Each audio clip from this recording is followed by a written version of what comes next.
Hello, good day everyone. This is Sir Ken and this video is for the discussion ng ating topic for understanding the self, which is learning to be a better student.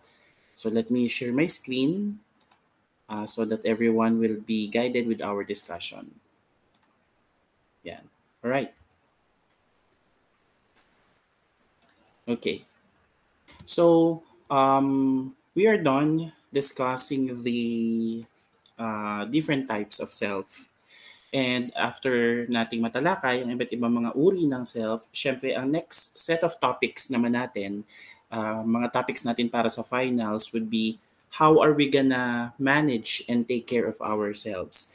And the first topic to manage and to take care of ourselves would be how to become a better student. So for this topic discussion, we are gonna learn how to be a better student. Now, the first question, actually this is a big question, what makes a good student? Pag sinabi ba natin good student, ano? Sir, yung pong nakaka-perfect sa exam. Sir, yung pong receive ng mga medals. Sir, yung pong laging may certificates. Sir, yun pong laging pinapadala sa iba't ibang mga academic competitions. Sir, yung pong laging pinagkakatiwalaan ng teacher. So, is it just more about intellect or IQ? Is it just more about medals and awards? Is it just more about certificates? No? So, being a good student doesn't necessarily mean na dapat matalino ka. Diba? Being a good student means you should not only have the knowledge, but what is more important would be the values, the character, the attitudes, the personality of being a good student, such as masipag, matyaga, marespeto, magalang, mapagpunyagi. Ba? Kasi aanhin mo naman ng isang estudyante na mataas nga ang IQ, cum laude level, magna cum laude level, ang daming mga medals, ang daming mga awards and achievements. Pero pagdating naman sa character, personality, attitude, ay hindi ganun kaganda. No? Aanin mo naman yung isang estudyante na valedictorian nga, with highest honor nga, with high honor nga, or with honor, pero yung pag-uugali naman niya ay hindi ganoon kagandahan. Okay? So, tingnan natin sa discussion natin na today, mas talakayin natin at mas laliman pa natin yung ating pag-intindi kung paano ba maging isang good student. Alright? So, here on our screen, nakikita natin yung iba't ibang mga bahagi ng ating brain na responsible sa ating human functioning. Halimbawa, dito sa bandang front part or the frontal lobe ng ating brain. So diyan nakatutok or nakacentralize yung human personality, planning organization, speech area, reasoning. Sa may bandang gitna, nandiyan yung movement, writing, at sensory, at marami pang iba. So what this slide is trying to tell us is, sinasabi niya na ang brain natin it's one of the most important organs sa ating body. Hindi lamang tungkol sa thinking, tungkol sa memory, tungkol sa intelligence ang brain. No? Even the human senses ay napakalaki ng contribution ng ating brain. Even yung ating paningin, pang-amoy, pandamdam, panlasa, at iba't iba pa mga proseso natin bilang isang individual ay malaki ang role at participation ng ating brain dyan. No? So, paano ba nagkakaroon ng learning ang isang individual? Where does learning occur? So, as a person, on an academic perspective, nagsisimula ang learning on the school context or perspective sa early elementary years. So, nandiyan na yung kinder, grade 1, grade 2, and so on and so forth. Wherein, sa stage natin na yan, napagdaanan natin na yan, nade-develop yung ating motor skills, visual motor coordination, reasoning, language, social understanding, and memory. Though we can expect na hindi naman ganun ka-advanced no, as compared to, as compared sa mga nasa higher level na. Siyempre for motor skills, hindi pa tayo ganun hindi pa ganun ka-strong ang ating motor coordination. Perfect example, halimbawa, papasambutin mo ng bola ang isang bata. So expect natin that at a younger age, hindi pa nila kayang magawa iyon. Though may ilan nakakakaya na, pero madedevelop pa yan. For visual motor coordination naman, so that's the combination of sense of sight, no, at saka movement ng isang individual. Reasoning, no? So the reasoning, the logic, the rational thinking ng mga bata, hindi pa ganun ka-advance yan. Diba sa theory nga ni John Piaget, yung cognitive development theory, no? Expect natin na as a person grow old or mature ay mas nagiging malalim, matindi, makapangyarihan, logical at rational ang kanyang reasoning and thinking. With the language din, very limited pa lang ang alam na language ng mga bata, pero as years go by ay mas lumalalim, mas dumadami at mas gumagaling sila pagdating sa vocabulary. Social understanding, mas na-expand at continue na na-expand nila ang kanilang social circle, mas nalalaman nila yung role nila sa society at ang role ng society sa kanila. And as far as memory is concerned, syempre, medyo connected din pagdating sa reasoning, as a person grow old ay mas gumagaling, mas lumalakas, kumbaga mas dumadami yung memory capacity niya. Okay?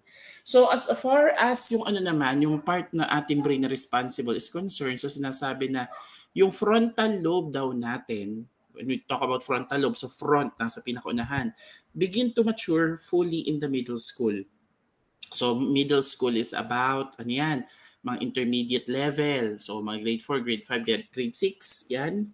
So the maturation continues through high school and adulthood. So on the perspective or in the context of human development, syempre, as we grow old, not only the parts of our body is improving or maturing, but also our cognition or even our thinking. So itong frontal lobe daw na ito ay responsible din sa ating social understanding and even empathy. Okay. So here on our screen is another representation ng parts ng ating brain, at kung ano pa yung mga bahagi niyan na responsible sa iba't ibang function na nangyayari or ina-execute ng isang individual. Okay? So primarily ito may expect natin lalo pa kapag sa mga pre-elementary or early age. And of course, brainstem, huwag natin kakalimutan. One of the most important para ma-sustain yung survival natin, di ba? Ipapanatili sa ating buhay. Breathing natin, heart rate natin, temperature natin. So, lahat naman niya mahalaga, di ba? Walang hindi mahalaga dyan sa part ng brain natin na yan. Now, for adolescents, inferential thinking as well as metacognition is nade-develop. So when we talk about metacognition, it is the way a person think or strategize yung effective learning skills para sa kanya. Diba? Tayo bilang isang individual or bilang student, iba't iba yung learning strategy natin. May ilan sa atin ay mas comfortable na nag-aaral with music. May ilan sa atin mas comfortable na nag-aaral ng tahimik. May ilan sa atin mas gusto nag-aaral na group study or gusto mag-isa. So iba't iba rin naman tayo ng ganyan. Okay? So sinasabi na for some adolescents, brain development matches our educational expectations. For others, the two do not coincide and there is a mismatch between biology and education. Na may mga pag-aaral kasi na nagsasabi na yung human biology daw natin, especially yung body organ natin, ay may malaking impact yan sa magiging performance na ina-execute ng isang individual. Let me give an example. I don't know if this is scientifically proven pero may mga pag-aaral kasi na nagsasabi na the larger the size of the brain, the higher the academic intellect or the IQ of an individual. No? So kapag daw malaki yung size ng brain, ay malaki daw yung potentiality or tendency that an individual will have this quite good of an academic performance, IQ level, memory, and so on and so forth. So I just don't know kung siya ay scientifically proven na. Pero may mga pag-aaral na ginagawa na may kinalaman sa combination ng educational expectation and even the human biology natin. Okay. Now, as connecting tracks in the frontal lobe become more refined, adolescents are expected to think about their behaviors and to change these behaviors. So, sa pag-mature natin ng pag-mature, mas nagiging malalim na ang pag-intindi natin sa mga bagay-bagay. No?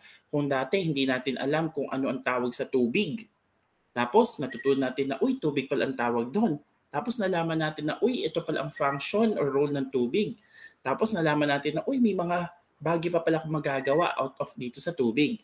No? So, habang tayo lumalaki, habang tayo nagmamature, ay pa-complex ng pa-complex, pa-strong ng pa-strong, at pa-more powerful na ang ating pag-iisip.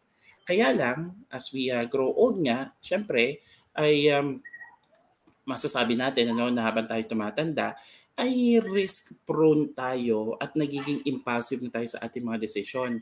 Hindi natin matatanggi na mas nagiging mapusok na mga kabataan habang sila ay lumalaki, lalo pa kapag nasa adolescent or puberty stage, marami silang mga exploration na ginagawa, marami silang mga discoveries na ginagawa. Not all, hindi natin generalize, pero sa stage na talaga na yan, ay may expect talaga natin na they're very, kumbaga, ay curious about a lot of things. Yan. There are also some changes in hormonal development as well as in our brain. Itong hormonal development changes na to, napag-usapan natin to sa sexual self, di ba? Puberty. So, stage kung saan ay we experience secondary sex characteristics, yung mga changes na yan. Adam's apple, pubic hair, increase ng weight, increase ng height, breast size, penis, and many, many more. Okay, so ma-expect talaga natin yan pagdating sa adolescent stage. Now, let's also reflect on the 3A learning process. So pag sabi natin learning process, meron daw yung 3A. So number 1 is to align. Now, before participating in a learning environment or event, participants should have a thorough understanding of, number 1, what they're expected to learn. Okay, example, nung pinasok niyo ng psychology, so nandun yung process or nandun yung stage na nasa align stage kayo, na ina-anticipate or iniisip nyo, ano ba yung mga matututunan ko dito sa kursong to? Ano ba yung mga ma-anticipate ko ng mga task, mga roles, mga activities na gagawin ko? Ano ba yung mga exposures kung saan ako ma-expose dito sa field or sa course na papasukin ko? Okay? How their behavior is expected to change. Now, pag nag-psychology ba ako, ano ba mga life-changing moment na mababago ito sa aking pag-uugali, sa aking pag-iisip, sa aking asal, sa aking personality, and the results they're expected to achieve. Ako siguro pag nag-psychology ako, sana mas maging mature ako sa pag-iisip tungkol sa mental health. Mas maging advocate ako ng psychological well-being. Mas maging mahusay akong HR practitioner para, acquiring knowledge about being a good HR practitioner para pag naging HR na ako, alam ko na yung mga gagawin. And how these results contribute to the overall goals of the person. Yan. And whenever that we talk about goals, syempre, we need to make sure that our goals should always be SMART. Yung specific, measurable, attainable, realistic, at saka timely or time-bound. Okay, so this is number 1, align. Next is assimilate. This is a process that manages how we take in new information and incorporate that new information into our existing knowledge. Diba? So assimilation. Remember pinag-aralan natin before about assimilation na kung saan ay people have this schema. Yan, schema. Yung existing knowledge na meron siya. But then on, as person grow old, ay natututunan niya na, uy, ang schema ko pala ay pwede pala itong mapalitan. Excuse me. Pwede pala itong ma-alter, pwede pala itong ma-change. Kasi hindi pala lahat ng current understanding ko ay absolute or yun na lamang. Example, hindi naman pala lahat ng lumilipad ay ibon. Hanggang sa natutunan ko na may mga saranggola pala na lumilipad pero hindi yun ibon. May mga eroplano pala na lumilipad na hindi yun ibon. Ang tawag pala doon ay saranggola. Ang tawag pala doon ay eroplano. Pero hindi ibon, pero lumilipad. Diba? Excuse me. So, that explains that our existing knowledge ay pwedeng papalitan, ma-edit, ma-modify, or ma-alter, or ma-change. Right. And next would be apply. Alright, so definitely walang learning process kung hindi natin ito i-apply. No? Kung naka-acquire man tayo ng knowledge, hindi siya masasabi natin na makabuluhan or may saysay kung hindi natin ito kayang i-apply. Example, graduate ka nga ng psychology, pero hindi ka naman marunong mag-administer ng psychological test. Hindi mo naman alam kung gaano kahalaga ang mental health. No? Hindi mo naman kayang gawin yung mga task roles ng isang psychology major graduate. So may knowledge ka nga pero hindi mo naman siya kayang execute.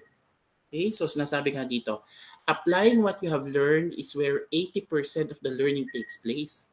So hindi kompleto ang learning experience kung hindi mo siya kayang i-apply. So yung mga natututunan mo, 20% lang yun. Pero kapag marunong ka nang mag-apply ng mga natutunan mo, that's the remaining 80%. Alright? So, this involves using the skills, the knowledge na natutunan natin sa ating academic learning, which cause a behavior change that produces desired results. So, yung mga natutunan natin, syempre, ina-expect na may pagbabago maidudulot ito sa ating pag-iisip, sa ating pagkilos, sa ating asal. No? At sana positive ang mga pagbabago maidudulot nito. Huwag naman sana sa negative. Kasi kung negative lang maidudulot nito, hindi learning yon. Kasi hindi siya makakatulong sa holistic well-being ng isang individual. Okay? Mahalaga ito.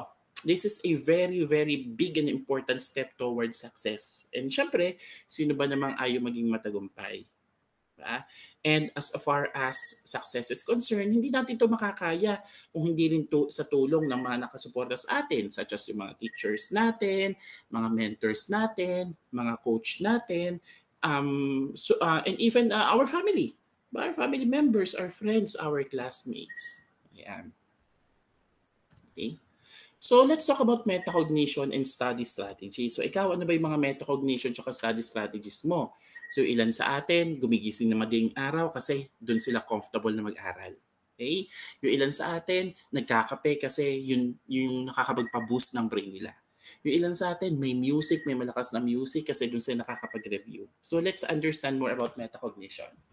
So metacognition is awareness and control of thinking for learning. Ikaw, so gaano ka ba ka-aware at gaano ba kayang i-control ang learning strategy mo?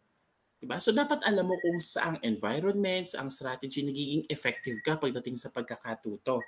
So kaakibat nito yung pagninilay mo sa thought process and learning strategies mo.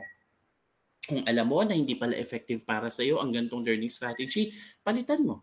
Kung alam mo na hindi pala effective sa iyo na may music, palitan mo. Kung alam mo na hindi pala effective para sa iyo na magawa na reviewer, so wag mong gawin. So it's more about exploration or being knowledgeable and aware. No? Na ito ang effective para sa akin. So this revolves around you being aware of your cognitive processes, including your strengths, weakness, gaps in their knowledge, and many more. So bilang estudyante, at your age, I think I'm very much confident na alam nyo na kung saang subject kayo mahina, saang aspect kayo medyo performing or good, saang aspect kayo may needs for improvement, di ba? And if you are aware about your strengths and weaknesses, that's part of metacognition. And there's nothing wrong with having weaknesses, ha? Kasi wala naman taong perpekto. Lahat naman tayo may kanya-kanyang galing at meron din naman tayong aspect na kung saan tayo ay medyo mahina. Okay? So what are the different strategies for using metacognition when we study? So, number one is using syllabus. Di ba? May mga course guide tayo kung tawagin. Pwede nyo yung mahiram, pwede nyo yung ma-ask sa mga teacher ninyo. Ma'am, pwede po ba ako makahingi po ng ating course guide? Di ba? Para ma-check ko po kung nagawa ko na po yung mga activities natin or ano po yung mga susunod na topics natin. So yeah, you can actually do that. Recall your prior knowledge about a topic before attending a lecture or reading a textbook. Ito, bibihira na lang ang mga estudyanteng ganito. Bago umattend ng klase, nakapag-advance reading na sila, nakapag-advance study na sila. Ngayon kasi, based on my experience, napapansin ko sa mga estudyante, papasok sila na hindi malaman nakapagbukas ng libro. Hindi malamang na-browse na, uy, ito yung pag-uusapan namin mamaya, ito yung re-reviewin namin mamaya, ito yung pag-aaralan namin mamaya. Para bang napaka-spoon feeding na ng ilang mga estudyante na lahat ay iaasa na lamang sa teacher.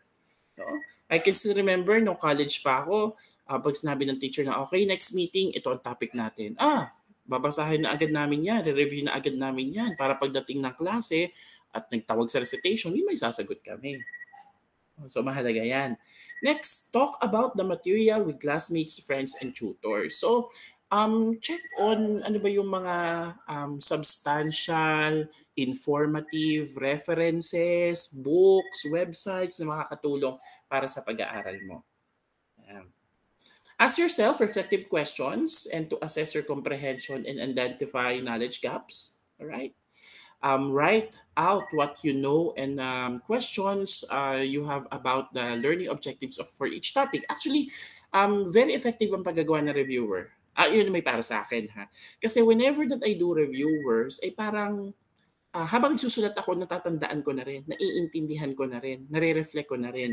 Kaya kapag binasa ko na uli siya, kapag ni-review ko na uli siya, yung naisulat ko na yun, magiging madali na yun para sa akin. Minsan nga, gumagamit pa ako ng fishbowl eh. Diba? Parang Miss Universe lang. Magpupunit ako ng papel, isusulat ko yung concept, ilalagay ko sa fishbowl, bubunot ako, tapos pag binasa ko, halimbawa ay bipolar disorder, yun nabunot ko. Tapos isipin ko, bipolar disorder is blah, blah, blah, blah, blah, blah, blah. Ang diagnostic criteria nito is ito. So yun, that's actually a good metacognitive strategy. Create concept map or graphic organizer. So okay na okay ito sa mga visual learners. So nagdo-drawing pa sila ng mga bar graphs, mga infographic kasi dun mas gumagana ang utak nila kapag may mga images silang nakikita. Kapag naayos nila yung mga ideas in a form of graph, in a form of flowchart, okay? Pause periodically, yes. I don't know if you have heard about Pomodoro technique, na you will be reading and studying for a couple of minutes and then you're gonna take a pause for a couple of minutes and then review again and then take a pause, review and take a pause and so on and so forth. Why is it important? Yes, kasi ang iniiwasan natin dito yung tayo ay ma-info overload. Diba? Yung masyado tayong malunod sa basa. Hindi natin pinapahinga yung ating utak. Kaya for period of time, take a pause. Review exams to track missed items and identify reasons for missing them. Halimbawa sa stat, diba? So kapag alam mo na, nagkamali ako sa item na yon, edi aralin mo, i-check mo, practicein mo para next time kaya mo na siya. Yan. So kung nasagot mo na naman yung ibang ideas, do not give focus on those ideas on your next exam kasi sagutan mo na, tumama ka, that means alam mo na. So bigyan mo ng pansin yung mga portions na hindi mo alam or sa tingin mo ay challenging para sa iyo. Take time outs periodically, gaya nabanggit natin kanina. Test yourself regularly. Yan. So ako, nung nagre-review ako for the board exam, pagkakatanda ko, hindi ko lang tinetest ang sarili ko sa mga practice drills, yung mga naka-paper na practice test.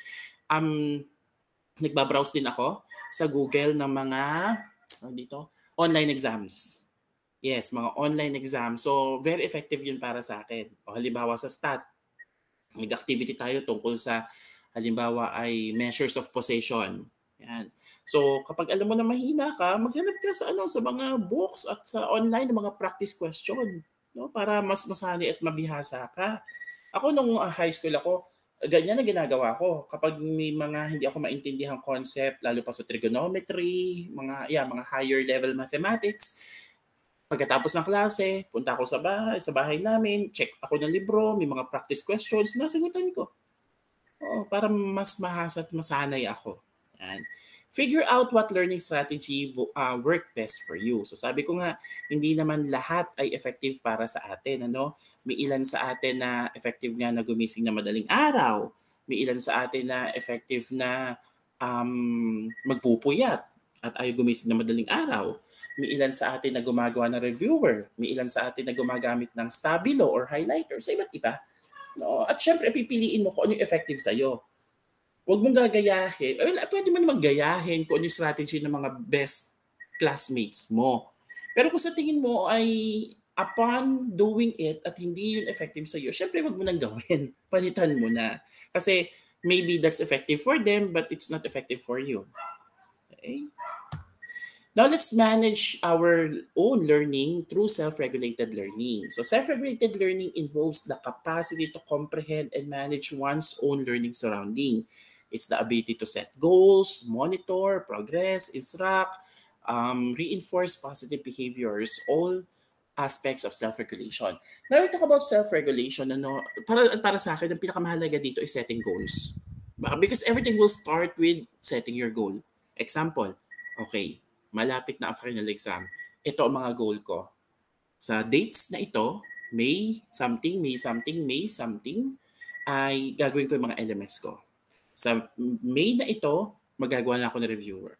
Sa May na ito, dapat tapos ko na reviewer, nasisimulan ko na aralin yung ganito. Okay? So dapat clear, specific, measurable, attainable, realistic, tsaka timely or time-bound ang goal na iseset mo. Kasi paano ka makakapag-monitor ng progress, instruct oneself, reinforce positive behavior kung wala kang strong na goal. Okay? So, at kapag wala kang goal, para kang bumabiyahe sa isang lugar na hindi mo alam na wala kang mapa or wala kang GPS. Maliligaw ka talaga. Okay? So there are three main strategies when we regulate our own learning. So number one is planning. So goal setting. Everything ay pinaplano natin mula sa saan tayo mag-aaral, anong aaralin natin, ilan ang aaralin natin, may kasama ba tayo sa pag-aaral, may music ba tayo, anong oras ako mag-aaral, hanggang anong oras ako mag-aaral. So dapat napaka-komprehensibo ng pagpaplano. Okay? At syempre, kung may plan A ka, dapat may plan B ka. Para if plan A won't turn out well, at least you have this contingency plan. Yan. Next is the perform stage, right? So sa perform stage naman, after ma-plan mo mga bagay-bagay, i-execute mo na, gagawin mo na. No? I-perform mo na yung pinlano mo. Okay? So here, we monitor our own learning and comparing the progress with the standards we establish in the planning stage. Example, okay, based sa plano ko, ay dapat hanggang alas 9 tapos ko nang aralin ito. Okay, ngayon ginagawa ko na, alas 9 na, natapos ko ba? Kailangan kong tapusin based on my target?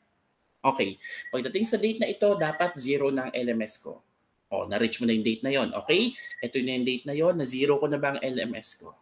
Yan. So, in performing, it's not just executing or doing things, but it's also checking and monitoring if we are doing it accordingly. And of course, reflecting. Yan, hindi natatapos ang lahat sa pag-execute lang ng mga bagay-bagay. Siyempre, dapat natin pagnilayan. Nagawa ko ba ng tama? Nagawa ko ba ng maayos? Nagawa ko ba on time? Okay? At saka effective ba yun para sa akin? Kung hindi siya effective para sa akin, anong gagawin ko next time? Kung siya effective para sa akin, sige, itutuloy ko ito. Okay? This also involves reflecting sa feedback ng ibang tao. So if people are giving us feedback, constructive criticism, let's take those as learning opportunities, learning experience. Okay? And of course, let's consider mentally store the ideas and concepts na ating napag-aralan na for future use. Why? Kasi may mga estudyante na, tapos na ang first year, second sem. So, kakalimutan ko na ang mga inaral ko sa stat. Kakalimutan ko na ang mga inaral ko sa subject na ito. Kasi tapos ng first year, second sem eh. Actually, ang course natin, psychology, board exam course ito. Sinasabi nila na the preparation for the board exam starts sa pagre-review after graduation. Actually, hindi. The preparation for passing the board exam is during college. Ngayon. Ngayong panahong ito, ang start na ng preparation mo para sa board exam. Kaya huwag natin kakalimutan, yan, nakalagay dyan, mentally store yung mga ideas and concepts na inaral natin for future use. Alright? Now, here are the advantages of self-regulated learning. Number one, it allows us students to be in control of our learning process, manage our time effectively, and provides a sense of achievement and fulfillment, lalo pa kapag na-accomplish na natin yung ating goals. Yan. And making it more likely to set more challenging goals in the future. Totoo. Kapag kasi nagsettle lang tayo sa mga current goals natin at kapag napagtagumpay na natin ito, syempre let's aim for higher ones. Let's challenge ourselves. Ayaw naman natin maging stagnant. Ayaw naman natin maging ganun na lamang. Gusto natin erase natin yung bar ng ating performance. Okay? Let's remember, self-regulation is not limited to school. It carries over sa kapag nagkatrabaho na tayo, social lives, pakikitungo natin sa ibang tao, we can use yung self-regulated learning even to our families. And let's make self-regulated learning as a very vital, important, essential life skill. Right? So that's it for our lecture about learning to be a better student. So for any questions or clarifications, do not hesitate to send me a message. That's it. Thank you and have a nice day.